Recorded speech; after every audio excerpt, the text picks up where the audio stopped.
টাকা ভগবান, আপনি টাকাকে এইভাবে জড়িয়ে ধরবেন তো, আর ভগবানের থেকে এইভাবে পিছনে থাকবেন শুধু এইভাবে।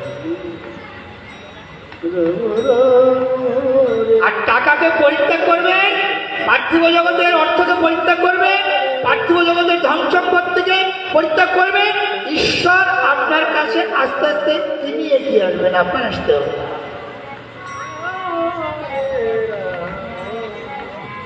এটাই হচ্ছে আমার গৌর হরির ভজন। তিনি দেখিয়ে গেছেন যে অর্থে কিছু হয় না। এত বাড়ি গাড়ি সব করেন, গৌর হরির নামে 100 টাকা জমি দেখান তো, দেখান যে মহাপ্রভুর এই ভিটাটা, মহাপ্রভুর নামে এটা রেজিস্ট্রি ছিল আগে, দেখান ভালো করে আছে। শ্রীকৃষ্ণের নামে এই ভিটাটা আছে, দেখান তো একটু ভালো করে। রামের নামে এই ভিটাটা আছে, ভালো করে দেখান তো।